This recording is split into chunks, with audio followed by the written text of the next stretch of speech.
میرے والد ماجد حضرت مولانا مفتی محمد شفیع صاحب رحمۃ اللہ علیہ، اللہ تعالیٰ ان کے درجات بلند فرمائے ہیں، انہی کا یہ سب فیض ہے جو آپ دارالعلوم کی شکل میں دیکھ رہے ہیں، انہی کی رات کی دعاؤں کا ثمرہ ہے، انہی کی اللہ تعالیٰ کی بارگاہ میں رونے اور اللہ تعالیٰ کی بارگاہ میں گڑ گڑانے کا ثمرہ ہے جو آپ دارالعلوم کی شکل میں دیکھ رہے ہیں، اور دارالعلوم کی شکل میں نہیں بلکہ معرف القرآن کی شکل میں، جواہر الفقہ کی شکل میں، فتاوی کی شکل میں اللہ تبارک و تعالیٰ نے ان کا فیض پھیلایا۔ انہوں سے میں نے براہ راست سنا، فرماتے تھے کہ میں جب رسول کریم سرور دو عالم صلی اللہ علیہ وسلم کے روضہ اقدس پر حاضر ہوتا ہوں تو مجھے لوگ تو چاہتے ہیں کہ جو روضہ اقدس کی جالی ہے اس سے جتنا قریب ہو کر سلام عرض کر سکیں کریں، لیکن مجھے ہمت نہیں پڑتی روضہ اقدس کے جالیوں کے قریب جانے کی، ہمت نہیں پڑتی۔ اس واسطے میں پیچھے کھڑا ہو کر، ایک ستون ہے وہاں پر، میں نے ہمیشہ حضرت والد صاحب رحمۃ اللہ کو دیکھا کہ اس ستون کے پیچھے کھڑے ہو سلام عرض کرتے تھے، لوگ آگے ہوتے تھے اور وہ پیچھے کھڑے ہو کر سلام عرض کرتے تھے۔ تو فرمایا کہ ایک دن مجھے خیال آیا کہ تم کتنے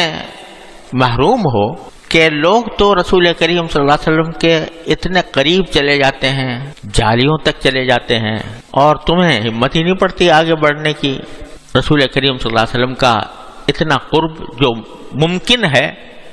وہ بھی حاصل نہیں ہو پاتا۔ یہ خیال آ رہا تھا دل میں، تو ایک آواز محسوس ہوئی کہ جیسے کوئی فرما رہے ہیں سرکار دو عالم کہ جو شخص ہماری سنتوں پر عمل کرتا ہے وہ ہم سے قریب ہے چاہے ہزاروں میل دور ہو، اور جو شخص ہماری سنتوں پر عمل نہیں کرتا وہ ہم سے دور ہے چاہے ہماری جالیوں سے چمٹا ہوا ہو۔ نہیں بلکہ یہ فرمایا کہ آواز یہ آئی، کہہ دو کہ جو ہماری سنت پر عمل کرتا ہے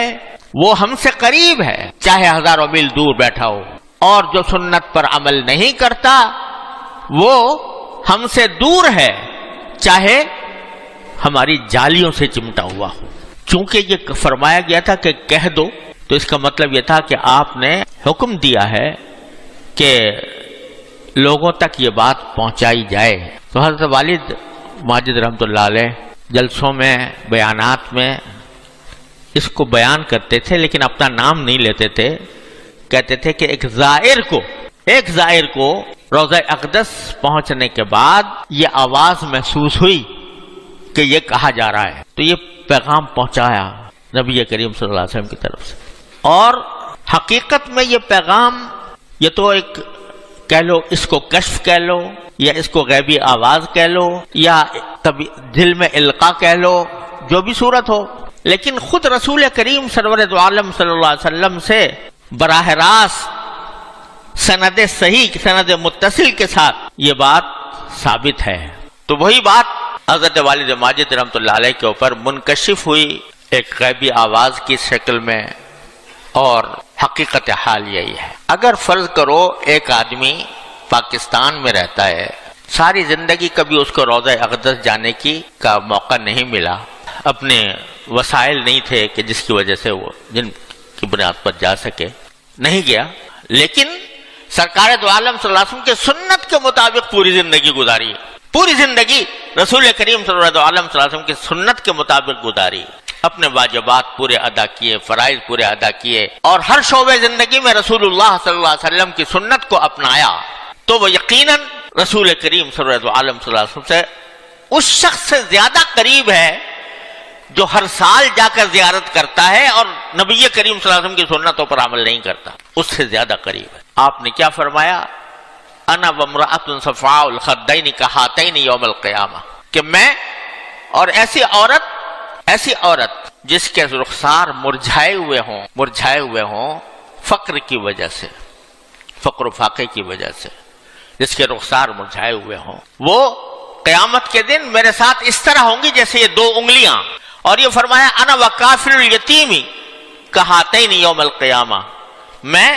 اور کسی یتیم کی کفالت کرنے والا وہ میرے سے اتنا قریب ہوگا جتنا کہ یہ دو انگلیاں آپس میں ایک دوسرے سے قریب ہیں۔ تو رسول کریم صلی اللہ علیہ وسلم کے قرب کا دار و مدار در حقیقت آپ کی سنتوں کی اتباع میں ہے۔ اللہ تبارک و تعالیٰ اس کی توفیق عطا فرمائے ہمیں۔ تو ایک وقت تھا جب صحابہ کرام تھے رضی اللہ تعالیٰ عنہ اجمعین، نہ پکی مسجد تھی،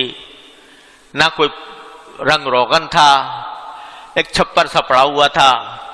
گھر بھی چھپر جیسے تھے۔ اس وقت صحابہ کرام اس مسجد میں نماز پڑھتے تھے، اور ایک آج ہے کہ زرق برق عمارتیں ہیں، تو اس زرق برق عمارتوں میں بھی نماز پڑھنے والے موجود ہیں، لیکن ان نمازیوں کے سجدے کچھ اور تھے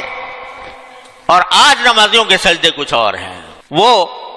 اتباع سنت میں ڈھلے ہوئے تھے، سرکار دو عالم صلی اللہ علیہ وسلم کی سنت میں ڈھلے ہوئے تھے، اس وجہ سے وہ چھپر والی مسجد جس کے اندر رسول کریم صلی اللہ علیہ وسلم سجدے میں جاتے تو بارش کی پانی کی کیچڑ آپ کے پیشانی مبارک پر لگ جاتی، وہ اس میں جو نور تھا، اس میں جو برکت تھی، اس میں جو اللہ تعالیٰ کے ساتھ قرب تھا اور نبی کریم صلی اللہ علیہ وسلم کے ساتھ قرب تھا، وہ آج ان شاندار عمارتوں کے اندر موجود نہیں ہے۔ اقبال مرحوم نے کہا کہ میں ناخوش و بیزار ہوں مرمر کی سلوں سے، میں ناخوش و بیزار ہوں مرمر کی سلوں سے، میرے لیے مٹی کا حرم اور بنا دو۔ تو جب مٹی کا حرم ہوتا تھا اس وقت میں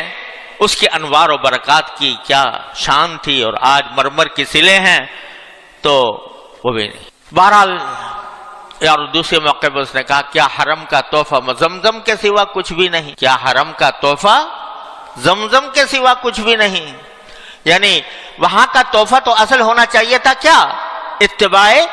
سنت رسول کریم صلی اللہ علیہ وسلم۔ تو بھائی اللہ تبارک و تعالیٰ اپنے فضل و کرم سے اس حقیقت کو ہمارے دلوں میں بٹھا دے اور اتباع سنت کی توفیق عطا فرمائے۔ اتباع سنت کیا ہے؟ زندگی کو رسول کریم سرور دو عالم صلی اللہ علیہ وسلم کے احکام اور تعلیمات میں ڈھال دینا۔ صرف یہ نہیں ہے کہ بھئی ہم نے داڑھی رکھ لی اور کرتا پہن لیا اور ٹخنوں سے اونچا پاجامہ پہن لیا اور جو ہے صورت مسلمان کسی بنا لی۔ اللہ تعالیٰ کے فضل و کرم سے یہ بھی بڑی عظیم سنتیں ہیں، ان کی بھی کوئی ناقدری نہیں کرنی چاہیے، یہ بڑی عظیم سنتیں ہیں، لیکن سنتیں ان میں موقوف نہیں، اور سنتیں بھی ہیں، اخلاق کی سنتیں، معاملات کی سنتیں، آداب کی سنتیں، کہ رسول کریم صلی اللہ علیہ وسلم کا معاملہ دوسروں کے ساتھ کس طرح تھا، کس طرح ہوتا تھا، کتنی محبت کا معاملہ فرماتے تھے، ہر شخص کے لیے رحمت مجسم تھے، رحمت للعالمین تھے، اور کس طرح اخلاق کے ساتھ، کیسے اخلاق آپ نے سکھائے، لوگوں کے ساتھ برتاؤ کیسے کیا، اور ایسی باتیں کہ وہ ساری اعلیٰ اخلاق۔ انک لعلی خلق عظیم، قرآن نے گواہی دی کہ آپ عظیم اخلاق کے اوپر ہیں۔ تو کیا اخلاق تھے کہ اپنا حق چھوڑ دو، جھگڑا نہ کرو، یہ اخلاق تھے کہ نرمی کے ساتھ پیش آؤ، غصہ نہ کرو، یہ اخلاق تھے کہ پڑوسی ہو چاہے غیر مسلم کیوں نہ ہو اس کے ساتھ اچھا سلوک کرو، جو تمہارے رشتہ دار ہیں ان کے حقوق ادا کرو، صلہ رحمی کرو، وہ تمہارے ساتھ زیادتی کریں تو تم زیادتی کا جواب اچھائی سے دو۔ یہ سب سنتیں ہیں رسول کریم سرور دو عالم صلی اللہ علیہ وسلم۔ جب فرمایا کہ کوئی شخص جب خرید و فروخت کرے تو اللہ تعالیٰ اس پر رحم کرتا ہے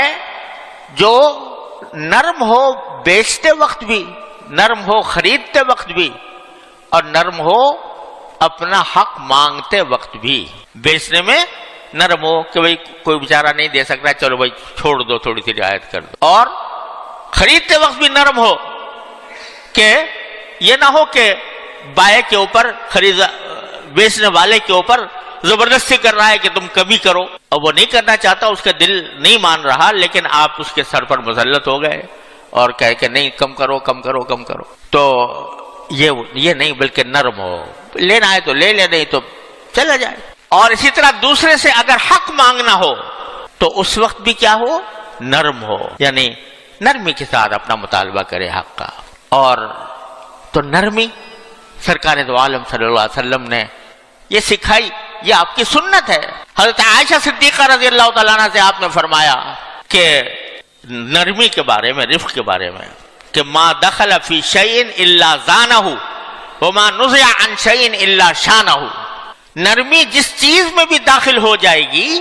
اس کو زینت بخشے گی، اس کو خوبصورت بنا دے گی، اور جس چیز سے بھی چھین لی جائے گی، کمی کر لی جائے گی، اس میں عیب پیدا کر دے گی. حضرت عائشہ صدیقہ رضی اللہ تعالیٰ وہ کس موقع پر فرمایا تھا کہ یہودی جو تھے بڑے شریر ہوتے تھے رسول کریم صلی اللہ علیہ وسلم کے زمانے میں. تو جب حضور اقدس صلی اللہ علیہ وسلم کے پاس آتے تو یہ کہتے السلام علیکم، یعنی جیسے کہنے کو دکھا رہے ہیں کہ ہم السلام علیکم کہہ رہے ہیں، لیکن وہ لام کو بیچ میں سے کھا جاتے تھے، السلام علیکم کہتے تھے. اب سام کے معنی ہوتے ہیں موت، سلام کے معنی تو ہے سلامتی، اور سام کے معنی موت. تو ایک طرح سے بد دعا دیتے تھے. تو ایک مرتبہ جبکہ ابھی پردے کے شاید احکام نہیں آئے تھے، ایک یہودی آیا اور اس نے رسول کریم صلی اللہ علیہ وسلم سے کہا کہ السلام علیکہ، یا السلام علیکم. حضرت عائشہ سن رہی تھی تو حضرت عائشہ نے جواب میں فرمایا اس کے کہ علیک السلام واللعنہ، تمہارے اوپر موت ہو اور لعنت ہو اللہ تعالیٰ کی. اس موقع پر رسول کریم صلی اللہ علیہ وسلم نے فرمایا کہ اے عائشہ سختی نہ کرو، سخت جواب نہ دو. کہ یا رسول اللہ انہوں نے کھلم کھلا یہ آپ کو بد دعا دے رہے ہیں تو میں کیوں جواب نہ دوں ان کا. فرمایا کہ تم نے سنا نہیں میں نے کیا کہا؟ تو آپ نے انہوں نے پوچھا کیا کہا میں نے تو صرف اتنا، جب انہوں نے کہا السلام علیکم تو میں نے کہا علیکم، علیکم کہہ دیا بس، کہ تم پر، یعنی جو تم مجھے کہہ رہے ہو وہ تم پر ہو. تو بس اتنا کہا، یہ جواب دے دیا، یہ نہیں کہا کہ علیکم السلام واللعنہ. تو اس موقع پر فرمایا کہ عائشہ نرمی جس چیز میں بھی داخل ہوگی اسے زینت بخشے گی، اس کو مزین کر دے گی، خوبصورت بنا دے گی، اور جس چیز سے نکال لی جائے گی نرمی اسے وہ عیبدار بنا دے گی. لہذا معاملہ جس کے ساتھ بھی ہو نرمی کا معاملہ کرو. اب یہ یہودی ہے اور کافر ہے، حضور اقدس سورۃ عالم صلی اللہ علیہ وسلم کے پاس کھڑے ہو کر کھلم کھلا وہ آپ کی ساتھ بدتمیزی کر رہا ہے، اس پر بھی رسول کریم صلی اللہ علیہ وسلم نے یہ نہیں فرمایا کہ عائشہ یہ تمہارا کہنا صحیح ہے، بلکہ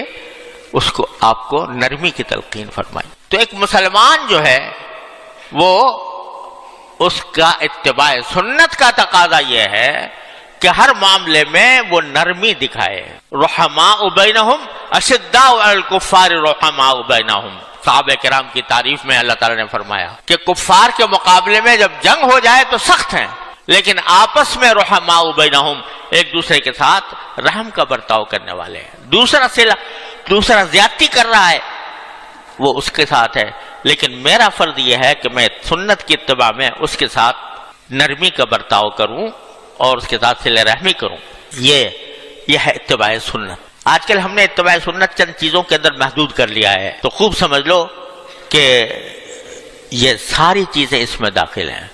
اللہ تعالیٰ کے فضل و کرم سے یہاں پر جو حضرات آتے ہیں